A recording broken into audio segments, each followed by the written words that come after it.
ಜವಾಹರ್ಲಾಲ್ ನೆಹರು ತಾರಾಲಯದ ನಿರ್ದೇಶಕರು. ಇದು ಚಂದ್ರನ ದಕ್ಷಿಣ ಧ್ರುವ ಪ್ರದೇಶದ ಮೇಲೆ ಇಳಿದಂತಹ ಜಗತ್ತಿನ ಮೊದಲ ನೌಕೆ. ಈ ರಾಕೆಟ್ನ ತೂಕ ಕೇವಲ 6,40,000 ಕಿಲೋಗ್ರಾಂಗಳಷ್ಟೇ. ಕೇವಲ 6,40,000 ಕಿಲೋಗ್ರಾಂ ಈ ರಾಕೆಟ್. ಭಾರತದ ತಂತ್ರಜ್ಞಾನ, ಭಾರತ ನಿರ್ಮಾಣ ಮಾಡಿರುವಂತಹ ತಂತ್ರಜ್ಞಾನ. ಈ ಕೆಳಭಾಗ ಇದೆಯಲ್ಲ, ಇದರಲ್ಲಿ ಒಂದು ಕ್ಯಾಮ್ರಾ ಥರದ್ದು ಒಂದು ಉಪಕರಣ ಇತ್ತು. ಅದು ಭೂಮಿಯ ಕಡೆ ತಿರುಗಿಬಿಟ್ಟು ಭೂಮಿಯಿಂದ ಚಂದ್ರ 3,84,000 ಕಿಲೋಮೀಟರ್ ದೂರದಲ್ಲಿದ್ದಾನೆ. ಅವರು ನೀವೇನಾದರೂ ಅದೇನು ಬೇಡ, ಲಿಕ್ವಿಡ್ ನೈಟ್ರೋಜನಲ್ಲಿ ಕೈ ಅದ್ದಿ ಒಂದ್ಸಲ ತೆಗೀರಿ, ಏನು ಗೊತ್ತಾಗಲ್ಲ ನಿಮಗೆ. ಹಿಂಗಂದ್ರೆ ಗ್ಲೂಕೋಸ್ ಬಿಸ್ಕೆಟ್ ಥರ ಮುರಿದು ಬಿದ್ದೋಗ್ಬಿಡುತ್ತೆ ಕೆಲವು, ಅಷ್ಟೇ ಹೋಯ್ತು.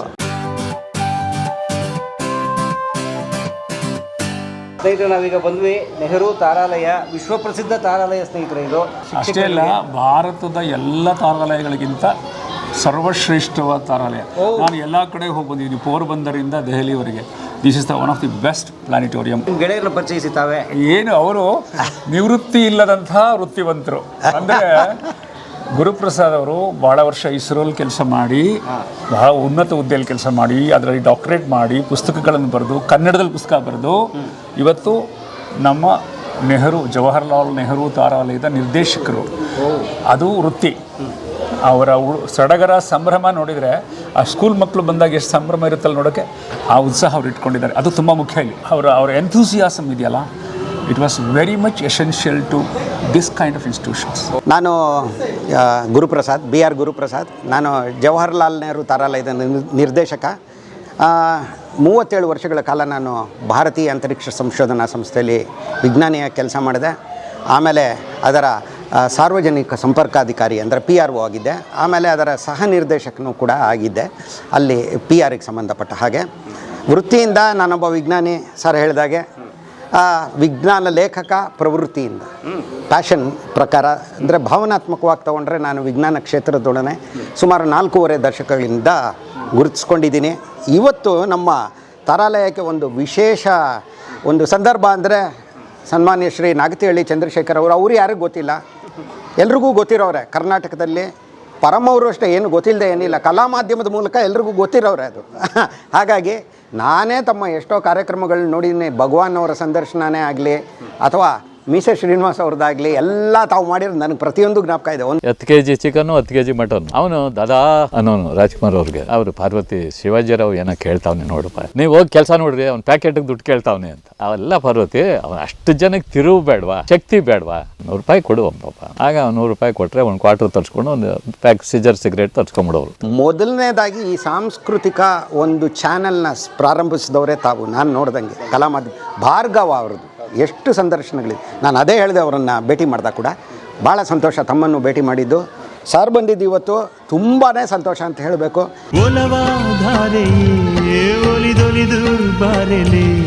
ಇಲ್ಲಿ ತಾವು ನೋಡ್ಬೋದು ಸರ್, ನೋಡಿ ಇಲ್ಲಿ ಇದು ನಮ್ಮ ಚಂದ್ರಯಾನ 3 ನೌಕೆಯ ಮಾದರಿ. ಇದು ಈ ನೌಕೆ ಈ ಮೇಲ್ಭಾಗ ಇದೆಯಲ್ಲ, ಇದರ ಹೆಸರು ವಿಕ್ರಮ್ ಇಳಿಯುವ ಕೋಶ ಅಂತ. ಇದು ಸುಮಾರು 1750 ಕಿಲೋಗ್ರಾಂ ತೂಕದ್ದು. ಇದು ಚಂದ್ರನ ದಕ್ಷಿಣ ಧ್ರುವ ಪ್ರದೇಶದ ಮೇಲೆ, ಧ್ರುವದ ಮೇಲೆ ಅಲ್ಲ, ಧ್ರುವ ಪ್ರದೇಶದ ಮೇಲೆ ಇಳಿದಂತಹ ಜಗತ್ತಿನ ಮೊದಲ ನೌಕೆ. ಅಮೇರಿಕನ್ರು ಕೂಡ 12 ಜನ ನಡೆದಾಡಿದ್ದಾರೆ ಚಂದ್ರನ ಮೇಲೆ. ಆದರೆ ಈ ದಕ್ಷಿಣ ಧ್ರುವ ಪ್ರದೇಶದ ಮೇಲೆ ಇಳಿದಿರಲಿಲ್ಲ. ಮೂನ್ ಅಂದರೆ ನಾವು ಚಂದ್ರನಿಗೂ ಕೂಡ ಸಮಭಾಜಕ ವೃತ್ತ ಇದೆ, ಈಕ್ವೇಟರ್ ಅಂತ. ನಮ್ಮ ಭೂಮಿಗೆ ಇದ್ದ ಹಾಗೆ ಅಂದರೆ ಅದೆಲ್ಲ ಊಹಾತ್ಮಕವಾಗಿ ಇರುವಂಥದ್ದು, ಅಂದರೆ ಇಮ್ಯಾಜಿನರಿ ಲೈನ್ಸ್ ಅದು. ಹಾಗಾಗಿ ಅಲ್ಲೂ ಇದೆ. ಆದರೆ ಇದು ದಕ್ಷಿಣ ಧ್ರುವ ಪ್ರದೇಶದಲ್ಲಿ, ಭಾರತ ಚಂದ್ರನ ದಕ್ಷಿಣ ಧ್ರುವ ಪ್ರದೇಶದ ಮೇಲೆ ನಿಧಾನವಾಗಿ ತನ್ನ ನೌಕೆಯನ್ನು ಇಳಿಸಿದಂತಹ ಮೊದಲ ರಾಷ್ಟ್ರ ಆಯಿತು. ಆಗಸ್ಟ್ 23, 2023 ಸಂಜೆ 6:03. ವಾವ್. ಹೀಗಾಗಿ ಇವತ್ತು ನೋಡಿ, ಭಾರತೀಯ ಕಾಲಮಾನ ಪ್ರಕಾರ ಇವತ್ತು ನೋಡಿ, ಇದು ತುಂಬ ಜನಕ್ಕೆ ಇದರ ಮಹತ್ವ ಏನು ಅಂತ ಗೊತ್ತಾಗಲ್ಲ. ಆದರೆ ಇವತ್ತು ಕಳೆದ 1.5 ವರ್ಷದಲ್ಲಿ ಜಪಾನ್ದು 1 ನೌಕೆ, ಅಮೇರಿಕಾದ 3 ನೌಕೆಗಳು, ರಷ್ಯಾದ 1 ನೌಕೆ ಚಂದ್ರನ ಮೇಲೆ ಇಳಿಯೋ ಪ್ರಯತ್ನ ನಡೆಸಿದೆ. ಆದರೆ ಸಫಲವಾಗಿರೋದು 2 ನೌಕೆ. ಅಮೇರಿಕಾದ 2 ನೌಕೆಗಳು ಕೂಡ ಸಂಪೂರ್ಣವಾಗಿ ಸಂಪೂರ್ಣವಾಗಿ ಯಶಸ್ಸು ಕಂಡಿಲ್ಲ. 1 ನೌಕೆ ಯಶಸ್ಸನ್ನು ಕಂಡಿದೆ. ಹಾಗಾಗಿ ಚಂದ್ರನ ಮೇಲೆ ಇಳಿಯುವುದು ಒಂದು ಅದ್ಭುತವಾದ ಸಾಹಸ, ಸುಲಭ ಅಲ್ಲ. ಆದರೆ ಭಾರತ ಇದೊಂದು ಕಾರ್ಯವನ್ನು ಅತ್ಯಂತ ನಿಖರವಾಗಿ ಮಾಡಿ ಮುಗಿಸಿದೆ ಅಂದರೆ ನಮ್ಮ ತಾಂತ್ರಿಕ ಸಾಮರ್ಥ್ಯ ಏನು ಅಂತ ತಿಳ್ಕೊಬೋದು. ಎಷ್ಟು ವರ್ಷ ಸಮಯ ತಗೊಂಡ್ರ ಅದರ ಸಂಶೋಧನೆ ಅಭಿವೃದ್ಧಿಗೆ ಜಾಸ್ತಿ ಇಲ್ಲ, ಯಾಕಂದರೆ ಚಂದ್ರಯಾನ 2ರಲ್ಲಿ ಮೊದಲನೇ ಬಾರಿ ನಾವು ಪ್ರಯತ್ನ ಪಟ್ವಿ. ಇದು ಅದಾದಮೇಲೆ 2019ರಲ್ಲಿ ಅದಾಗಿದ್ದು. ಇದು 2023, 4 ವರ್ಷ ಅಷ್ಟೇ. ಆದರೆ 4 ವರ್ಷಗಳಲ್ಲಿ ಕಣ್ಣಿಗೆ ಎಣ್ಣೆ ಹಾಕ್ಕೊಂಡು ಏನು ತಪ್ಪಿರ್ಬೋದು ನಾವು ಅಂತ ಅದನ್ನು ಕಂಡಿಡ್ದು ನೋಡಿ. ಅದಕ್ಕೆ ಎಷ್ಟು ಚೆನ್ನಾಗಿ ಇಳೀತು ಅಂದರೆ ಎಲ್ಲಿ ಇಳಿಬೇಕೋ ಅಲ್ಲಿ ಇಳೀತು ಕರೆಕ್ಟಾಗಿ. ಲ್ಯಾಂಡರ್ ಮಾಡ್ಯೂಲ್ ಯೋಜಿಸಿದ ಜಾಗದಲ್ಲೇ ಇಳಿತು. 15 ದಿನಗಳ ಕಾಲ ತನ್ನ 3 ವೈಜ್ಞಾನಿಕ ಉಪಕರಣಗಳ ನೆರವಿನೊಡನೆ ಚಂದ್ರನ ಮೇಲಿಂದಲೇ ಚಂದ್ರನ ಬಗ್ಗೆ ಮಾಹಿತಿ ಸಂಗ್ರಹಿಸಿತು. ಆಮೇಲೆ ಇದ್ರ ಒಳಗೆ ಒಂದು ಚಕ್ರಗಳುಳ್ಳ ಒಂದು ರೋಬೋಟ್ ವಾಹನ, ರೋವರ್ ಅಂತ ಹೇಳ್ತೀವಿ. ಇದರ ಹೆಸರು ಪ್ರಜ್ಞಾನ್ ಅಂತ. ನೋಡಿ ಇದು ನೋಡಿ ಸರ್, ಇದು ಕೈಯಲ್ಲಿ ಇಟ್ಕೊಂಡು ನೋಡಿ, ಪ್ರಜ್ಞಾನ್ ರೋವರ್. ಇದು ಕೂಡ 15 ದಿನಗಳ ಕಾಲ ಚಂದ್ರನ ಮೇಲೆ ಪ್ರಜ್ಞೆ ಅದು ಚಂದ್ರನ ಮೇಲೆ ಚಟುವಟಿಕೆಯಿಂದ ಇದ್ದು ಅದರಲ್ಲೂ 2 ಉಪಕರಣಗಳಿತ್ತು. ಅದು ಮಾಹಿತಿಗಳನ್ನು, ಈ ಮಾಹಿತಿಗಳನ್ನೆಲ್ಲ ಭಾರತ ಇವತ್ತು ಹೊರ ಜಗತ್ತಿಗೂ ಕೊಡು ಮಾಡ್ತಾ ಇದೆ. ನಾವು ಬರೀ ಮಾತಾಡ್ತಾ ಇಲ್ಲ ನೋಡಿ. ಇವತ್ತು ಈ ವೈಜ್ಞಾನಿಕ ಮಾಹಿತಿಗಳೆಲ್ಲ ಏನು ಬಂದಿದೆ, ಇದು ಇಳಿದಿದ್ದು ಎಂಜಿನಿಯರಿಂಗ್ ಅದ್ಭುತ. ಆದರೆ ವೈಜ್ಞಾನಿಕ ಮಾಹಿತಿನೂ ಸಂಗ್ರಹಿಸಿದ್ದೀವಿ ಚಂದ್ರನ ಬಗ್ಗೆ, ಚಂದ್ರನ ಮೇಲಿಂದಲೇ. ಅದೆಲ್ಲ ಬೆಂಗಳೂರಿನ ಸಮೀಪದಲ್ಲಿ ಒಂದು ಬ್ಯಾಲಾಳು ಅಂತ ಒಂದು ಪ್ಲೇಸ್ ಇದೆ ಸರ್.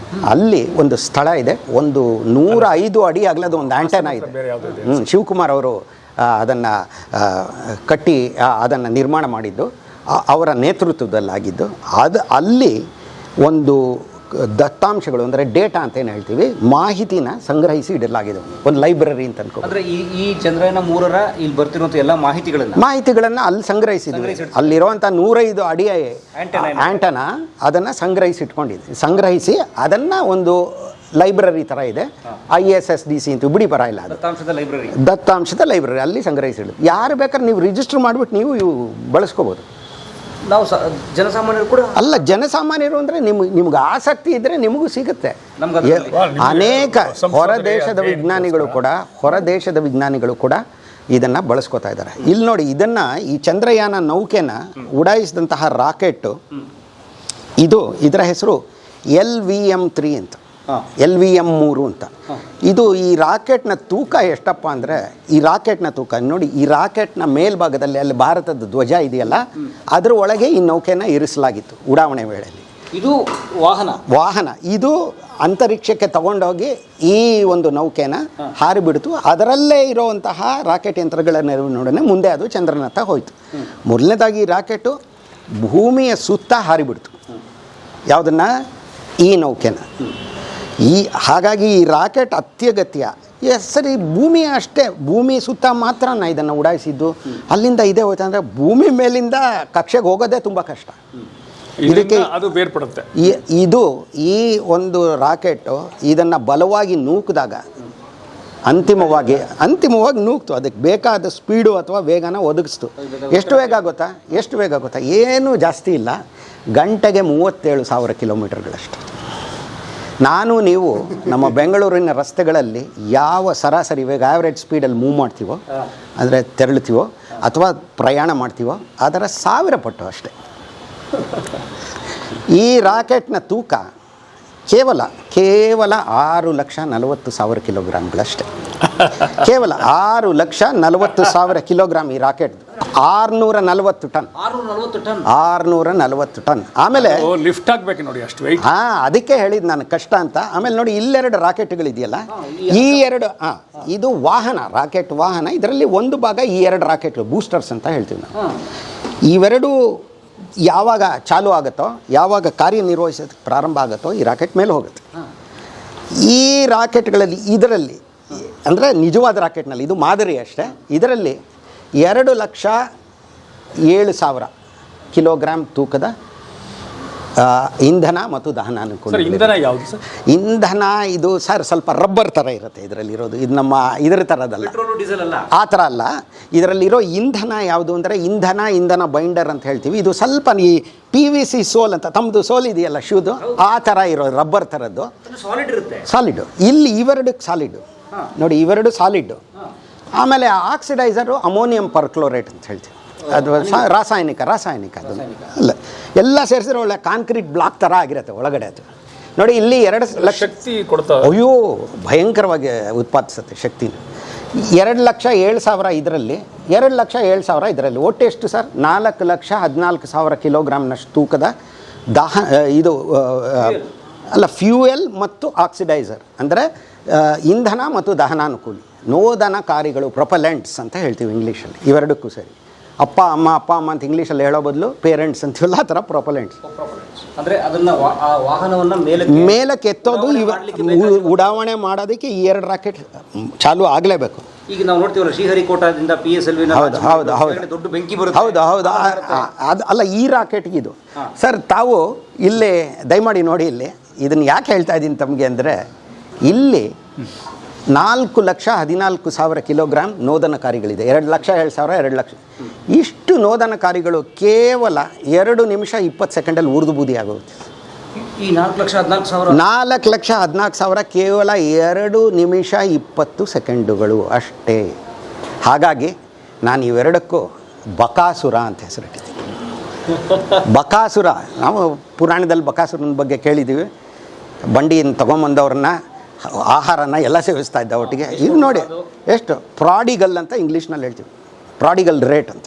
ಸೊ ಹಾಗಾಗಿ 4,14,000 ಕಿಲೋಗ್ರಾಮ್ನಷ್ಟು ನೋದನಕಾರಿಗಳು ಕೇವಲ 2 ನಿಮಿಷ 20 ಸೆಕೆಂಡಲ್ಲಿ ಉರಿದು ಬೂದಿಯಾಗೋಗ್ಬಿಡುತ್ತೆ. ಅಂದರೆ ಯಾವ ಮಟ್ಟಿಗೆ ಶಕ್ತಿ ಉತ್ಪಾದಿಸುತ್ತೆ. ಹಾಗಾಗಿ ಅಷ್ಟೊಂದು ವೇಗ ಸಾಧಿಸೋದಕ್ಕಾಗೋದು. ಇದ್ರ ಮಧ್ಯದಲ್ಲಿ ಇದೆಯಲ್ಲ, ಇದರಲ್ಲಿ ತಾವು ಕೇಳಿದಂಗೆ ಇದರಲ್ಲಿ ದ್ರವ ನೋದನಕಾರಿಗಳಿರುತ್ತೆ.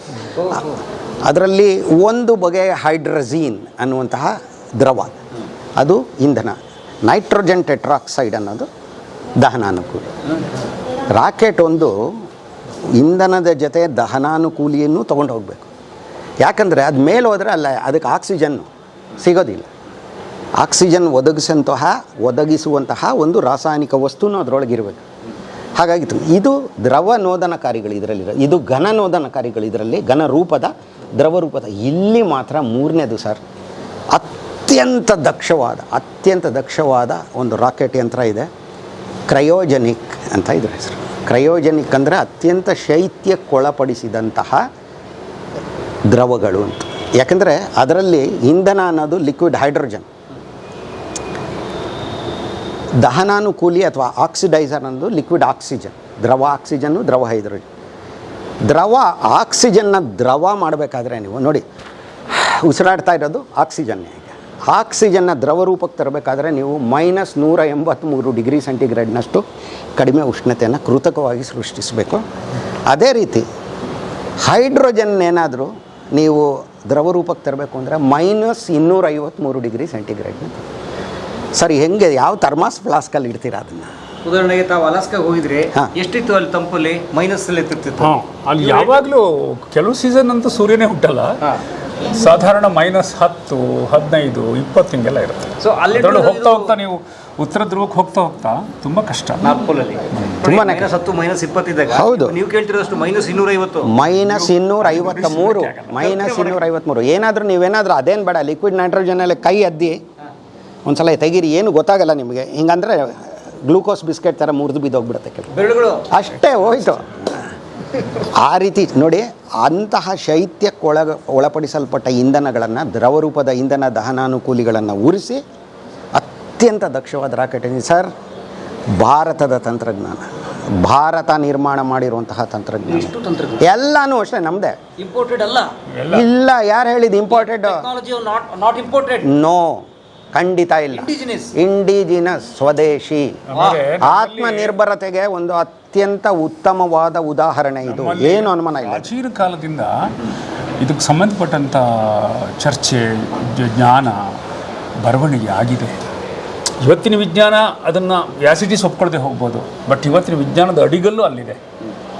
ಆ ಕಾಲದಲ್ಲೇ ಗ್ರಹಗಳ ಚಲನೆ, ತಾರೆಗಳು ಎಲ್ಲನೂ ಗುರುತಿಸಿದ್ದಾರೆ. ಆರ್ಯಭಟ 15 ಖಂಡಿತ ಸರ್.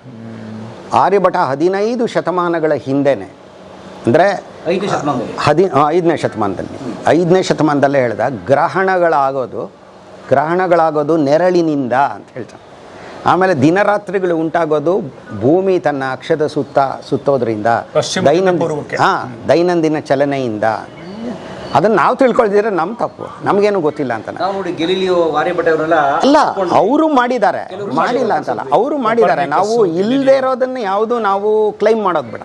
ಇವತ್ತು ಹೊಸ At the ಹೊಸ same time, ಸಂಶೋಧನೆ ನಕ್ಷತ್ರಗಳನ್ನು ಕಂಡುಹಿಡಿತಾನೆ ಇದ್ದಾರೆ. ಅದರಿಂದ ಅದಂದ್ರೆ ಎಂದೆಂದು ಮುಗಿಯದ ಕಥೆ, ಹುಡುಕದಷ್ಟು ಸಿಗ್ತದೆ ಇದಾಗ. ಇವತ್ತು ಅತ್ಯಂತ ಸಮರ್ಥವಾದ ಒಂದು ಉಪಗ್ರಹ, ಎಕ್ಸ್ರೇಗಳನ್ನು ಗುರುತಿಸುವಂತಹ ಉಪಗ್ರಹ ನಾಸಾದು ಹೆಸರೇನು ಗೊತ್ತಾ? ಚಂದ್ರ. ಸುಬ್ರಹ್ಮಣ್ಯನ್ ಚಂದ್ರಶೇಖರ್ ಬಗ್ಗೆ ಎಂತಹ ಸಂಶೋಧನೆ ಮಾಡಿದ್ದಾರೆ ಅವರು. ಸುಬ್ರಹ್ಮಣ್ಯನ್ ಚಂದ್ರಶೇಖರ್ ಅವರು ನಾಸಾದಲ್ಲಿ ಅಲ್ಲ, ಅವರು ಅಮೆರಿಕಾದಲ್ಲೇ ಪ್ರೊಫೆಸರ್ ಆಗಿದೆ 50 ವರ್ಷ. ಆದರೆ ಅವರ ಗೌರವ ಸೂಚಕ ಅವ್ರ ಹೆಸರನ್ನೇ ಇಟ್ಟಿದೆ ನಾಸಾದ. ಇಡೀ ಎಕ್ಸ್ರೇದೊಂದು ಉಪಗ್ರಹ ತುಂಬ ಬಸ್ಸಷ್ಟು ದೊಡ್ಡದಾಗಿದೆ ಅದು. ಯಾವಾಗ 1999 ಆ ಕಾಲದಲ್ಲೇ ಉಡಾಯಿಸಿದ್ದು, ಅದಕ್ಕೆ ಹೆಸರಿಟ್ಟು. ಹೀಗೆ ಈಗ ಈ ಚಂದ್ರನ ಮೇಲೆ ತಗೊಂಡೋಗಿ ಈ ಉಪಗ್ರಹವನ್ನು ಬಿಟ್ರಲ್ಲ, ಇದರಿಂದ ಏನು ಚಂದ್ರನ ಸಂಶೋಧನೆ? ಹೌದು, ಚಂದ್ರನ ಸಂಶೋಧನೆ. ಅಲ್ಲಿ ಖನಿಜ ಇದೆಯಾ, ಶೀತ, ಉಷ್ಣ, ನೀರಿದೆಯಾ, ಜೀವಿಗಳು ಜೀವಿಸ್ಲಿಕ್ಕೆ ಯೋಗ್ಯನಾ, ಬೇರೆ ಥರದ ಜೀವಿಗಳಿದೆಯಾ, ಜೀವಿಗಳದ್ದು ಮನುಷ್ಯ ಲೋಕಕ್ಕೂ ಹೇಗೆ ಸಂಬಂಧ, ಹೇಗೆ ಯಾವ ಬಗೆಯ ಸಾಮ್ಯತೆ ಇದೆ, ಯಾವ ಬಗೆಯ ವ್ಯತ್ಯಾಸಗಳಿದೆ. ಅದು ಚಂದ್ರನ ಮೇಲೆ ಜೀವಿಗಳಿಲ್ಲ ಅನ್ನೋದು ಭಾಳ ಹಿಂದೆನೇ ನಮಗೆ ತಿಳಿದಿರೋಂಥ ಜೀವಿಗಳಂತೂ ಇಲ್ಲ. ಅದ್ರ ಬಗ್ಗೆ ಯಾರಿಗೂ ಕಾಳಜಿನೂ ಇಲ್ಲ ಅನ್ನೋದೇ ಕಷ್ಟ, ಇಲ್ಲ ಅನ್ನೋದೇ ಸರಿ ಅಂತ ಹೇಳ್ತಾರೆ ವಿಜ್ಞಾನಿಗಳು. ಆಮೇಲೆ ಇದೊಂದೇ ತಾವು ಕೇಳಿದ್ರಿ, ಬರೀ ಚಂದ್ರನ ಬಗ್ಗೆನ ಅಂತ ನೋಡಿ. ಈ ಕೆಳಭಾಗ ಇದೆಯಲ್ಲ, ಇದು ಪ್ರಪಲ್ಷನ್ ಮಾಡ್ಯೂಲ್ ಅಂತ. ಇದು ಮೇಲಿನದು ಸರ್, ಇದು ವಿಕ್ರಮ್ ಇಳಿಯುವ ಕೋಶ.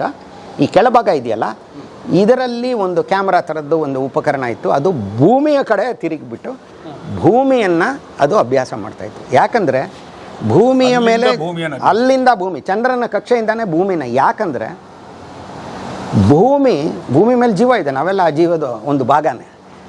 ಆ ಜೀವಿ ಇರೋದರಿಂದ ಭೂಮಿ, ಅದರ ಸಿಗ್ನೇಚರ್ ಹೆಂಗಿರುತ್ತೆ, ಅದು ಯಾವ ರೀತಿ ಬೆಳಕನ್ನು ಪ್ರತಿಫಲಿಸುತ್ತೆ, ಅದನ್ನಿಟ್ಕೊಂಡು ಇವತ್ತು ಇತರ ನಕ್ಷತ್ರಗಳ ಸುತ್ತಲೂ ಸುತ್ತುತ್ತಿರುವಂತಹ 5,000 ಗ್ರಹಗಳನ್ನು ಗುರುತಿಸಿದ್ದಾರೆ. ನಮ್ಮ ಸೂರ್ಯ ಅಲ್ಲ, ಇತರ ನಕ್ಷತ್ರಗಳು ಸುಮಾರು 5,000 ಗ್ರಹ, ಎಕ್ಸೋ ಪ್ಲಾನೆಟ್ಸ್ ಅಂತ ಹೇಳ್ತಾರೆ. ಅವುಗಳನ್ನು ತಾಳೆ ನೋಡಬೇಕು ಅಂದರೆ, ಅದರಲ್ಲೂ ಜೀವ ಇದೆಯಾ ಅನ್ನೋದನ್ನು ತಾಳೆ ನೋಡಬೇಕು ಅಂದರೆ, ನಮ್ಮ ಭೂಮಿ ಯಾವ ರೀತಿ ಬೆಳಕನ್ನು ಪ್ರತಿಫಲಿಸ್ತಾ ಇದೆ,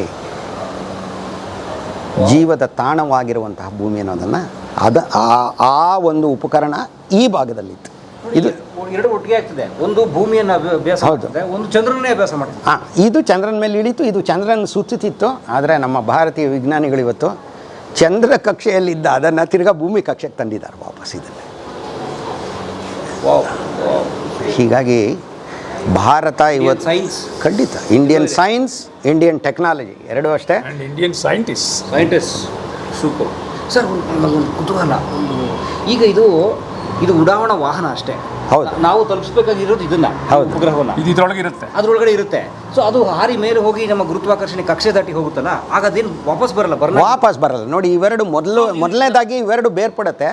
ಬೇರ್ಪಟ್ಟ ತಕ್ಷಣ ಕೆಳಗೆ ಬರ್ತಾ ಇರ್ಬೇಕಾದ್ರೆ ವಾತಾವರಣದ ಗಾಳಿಯ ಜೊತೆ ಉಂಟಾದ ನೋಡಿ, ಹಿಂಗಂದ್ರೆ ಘರ್ಷಣೆ ನೋಡಿ, ನಾನು ಹಿಂಗೆ ಕೈ ಉಜ್ಜಿದ್ರೆ ಎಷ್ಟು ಬಿಸಿ ಆಗುತ್ತೆ, ಸುಟ್ಟು ಬೂದಿ ಆಗೋಗುತ್ತೆ. ಎಲ್ಲಾನು ಅಷ್ಟೇ, ಯಾವುದು ವಾಪಸ್ ಬರಲ್ಲ. ಆಕಾಶದಲ್ಲಿ ಒಂದು ಕಸದ ಬುಟ್ಟಿ ಆಗಲ್ಲ, ಆಕಾಶದಲ್ಲಿ ಆಗಬಾರ್ದು. ನಾವಂತೂ ಭಾರತದಲ್ಲಿ ಅದನ್ನ ಅಲ್ಲೇ ಹಾರ್ತಾ ಇದೆ. ಕೆಲವೆಲ್ಲ ಸಿಕ್ಕಾಪಟ್ಟೆ ಸಾವಿರಾರು ಉಪಗ್ರಹಗಳು ಸುತ್ತುತ್ತಾ ಇದೆ ಇವತ್ತು, ಸಾವಿರಾರು ತ್ಯಾಜ್ಯ ವಸ್ತುಗಳು ಸುತ್ತುತ್ತಾ ಇದೆ. ಆದರೆ ಭಾರತ ಈ ವಿಚಾರದಲ್ಲಿ ನನ್ನ ಜವಾಬ್ದಾರಿ ಏನು ಅನ್ನೋದನ್ನು ಅರಿತಿದೆ. ಎಲ್ಲ ದೇಶಗಳು ಅರಿತಿದೆ. ಇವತ್ತು ಭಾರತ ಮಾತ್ರ ಇದ್ರ ಬಗ್ಗೆ ಸಾಕಷ್ಟು ಲೇಖನ ಬಂದಿತ್ತು ಸರ್, ಆ ಥರ ನಾವು ಕನ್ನಡದಲ್ಲಿ ಇದ್ದಿದ್ದರಿಂದ ಏನು ಆರಿ ಬಿಟ್ಟಂತ ಎಲ್ಲವೂ ಕೆಲವು ವ್ಯರ್ಥ ಆದ್ರಿಂದ ಬಿಟ್ಬಿಡ್ತಾರೆ. ಅವು ಏನಿಲ್ಲ, ಸುಮ್ಮನೆ ಸುತ್ತಾ ಇರ್ತವೆ. ಅವುಗಳು ಅಲ್ಲೇನು ವಿಮಾನ ಹೋಗೋ ಎತ್ತರ ಅಲ್ಲ, ಅದು ಮೇಲಿರ್ತವೆ, ಅವಕ್ಕೇನು ತೊಂದರೆ ಇಲ್ಲ. ಆದರೆ ಈ ಥರದ ಗ್ರಹಗಳ ಉಡಾವಣೆ ಇತ್ಯಾದಿಗಳಿಗೆ, ರಾಕೆಟ್ಗಳಿಗೆ ಉಡಾವಣೆಗೆ ತೊಂದರೆ ಕೊಡಕೂಡ್ದು. ಆದರೆ ಇದ್ರವರೆಗೂ ಏನಿಲ್ಲ. ಅಂತರಿಕ್ಷದಲ್ಲಿನ ಟ್ರಾಫಿಕ್ ಸಮಸ್ಯೆ ಈಗ ನಮ್ಮಲ್ಲಿರೋಷ್ಟಿಲ್ಲ. ಏನಾಗಿದೆ, ಅಂತರಿಕ್ಷದಲ್ಲೂ ಟ್ರಾಫಿಕ್ ಸಮಸ್ಯೆ ಆಗೋ ಸಾಧ್ಯತೆ ಇದೆ. ಯಾಕಿಲ್ಲ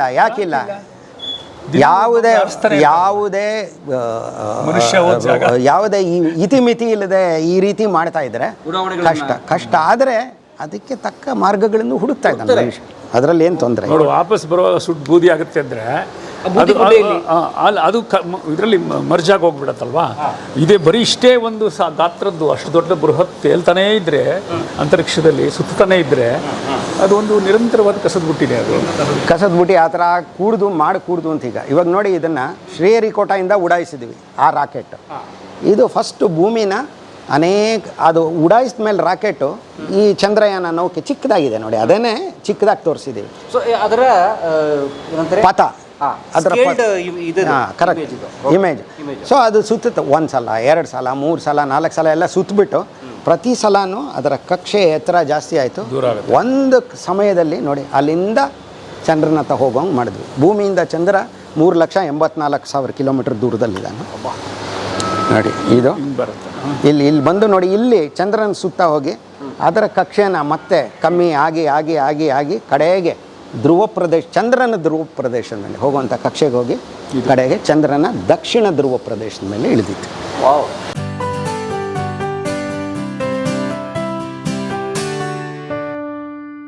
ಈ ವಿಡಿಯೋ ನೋಡಿದ್ದಕ್ಕೆ ನಿಮಗೆ ತುಂಬ ಧನ್ಯವಾದಗಳು. ಪುಸ್ತಕಗಳನ್ನು ಓದು ಮನಸ್ಸನ್ನು ಅರಳಿಸುತ್ತೆ, ಬುದ್ಧಿಯನ್ನು ಚುರುಕು ಮಾಡುತ್ತೆ, ಕಾಣದ ಹೊಸ ಲೋಕವನ್ನು ಪರಿಚಯಿಸುತ್ತೆ. ಹಾಗಾಗಿ ಓದುವ ಸಂಸ್ಕೃತಿ ಹೆಚ್ಚಾಗ್ಲಿ. ಧನ್ಯವಾದ.